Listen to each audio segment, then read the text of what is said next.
express a sense of solidarity with the poet, who has shown great courage and considerable talent as she faces her fate. The facts about Irina Ratushinskaya's background are few. After all, she has not lived a very long life. She was born in Odessa on March 4th, 1954, in a region designated on maps as the Ukraine. In her essay, My Homeland, which was originally translated into English for the New York Review of Books, Ratushinskaya writes, "Might seem to be Ukrainian culture, Ukrainian speech, and Ukrainian customs. What else is there? Poland, sure. That's where my great-grandfather got himself killed for patriotic revolution.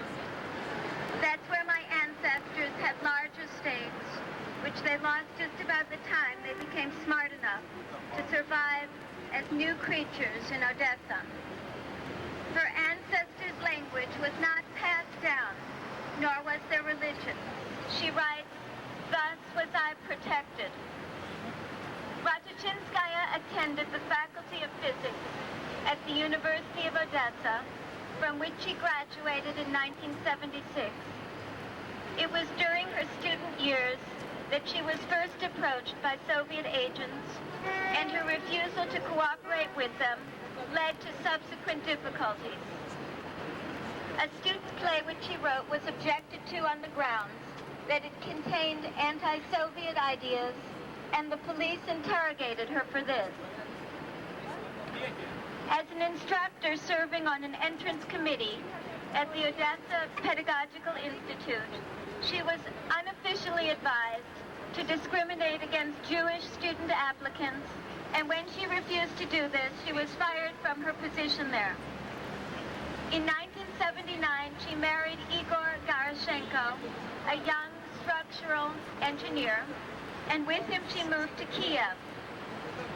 After they were refused emigration, together they became active in the Human Rights of the Soviet Union. And it was at this time that Ratushinskaya first came across the works of the great Russian poets of the first half of the century, Mandelstam, Tsvetaeva, Akhmatova, and Pasternak. She writes about her introduction to this literature.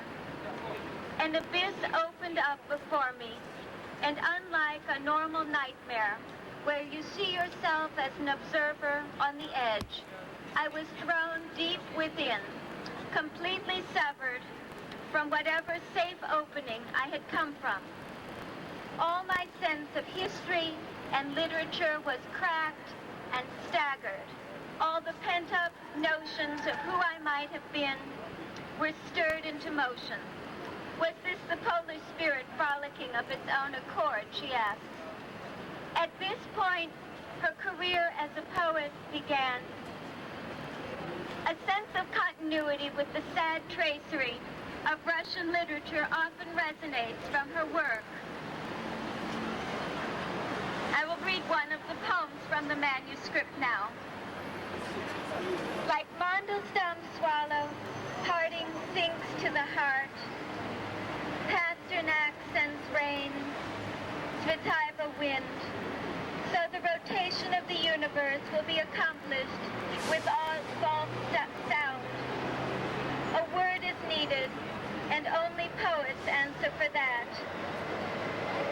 And the thunder cracks of spring sail by Tiachev's waters, and the ideal of autumn comes into being again and again.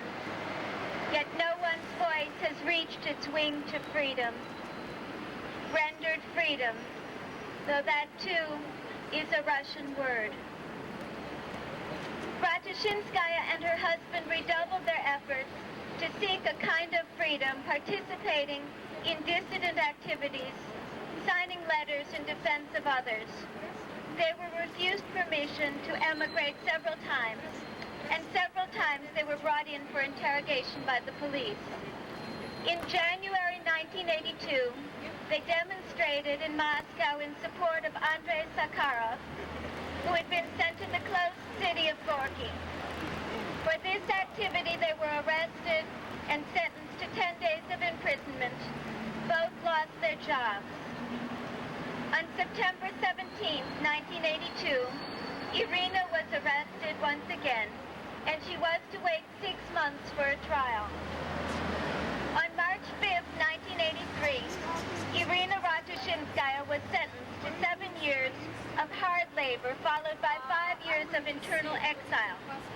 She was charged with agitation carried on for the purpose of subverting or weakening the Soviet regime, for writing and circulating poems.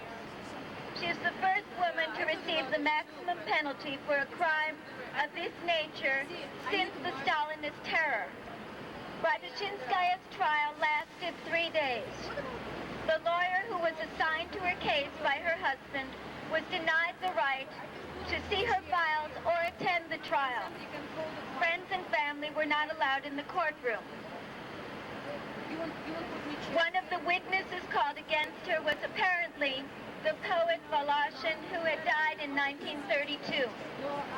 At the end of the trial, the Kiev KGB refused to provide her with the document of the sentence, stating, "Passing on the sentence to Irina Ratushinskaya is not considered to be necessary.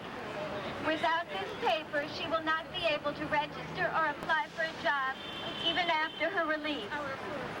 Since her arrival at the camp, she has been placed in a small, unheated isolation cell, Chizo, many times.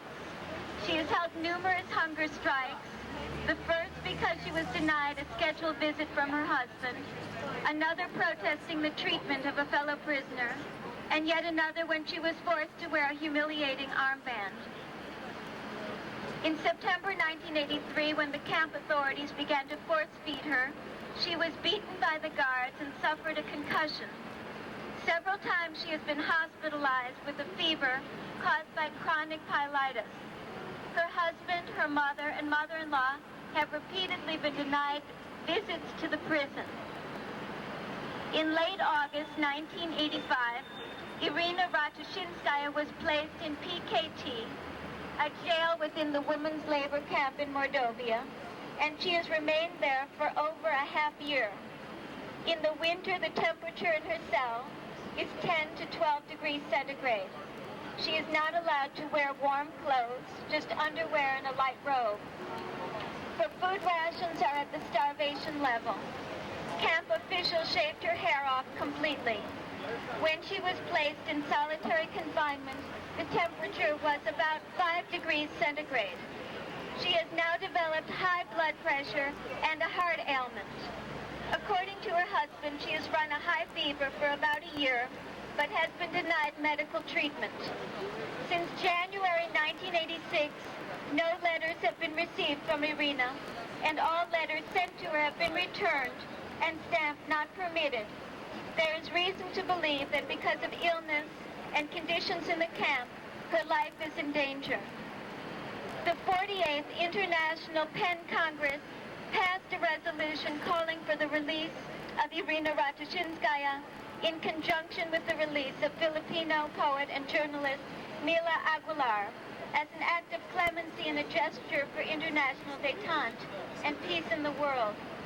Mila Aguilar was released from prison shortly after the ouster of Ferdinand Marcos. Soviet authorities have neither acknowledged nor responded to the appeal on behalf of Irina Ratushinskaya. What we know of Ratushinskaya's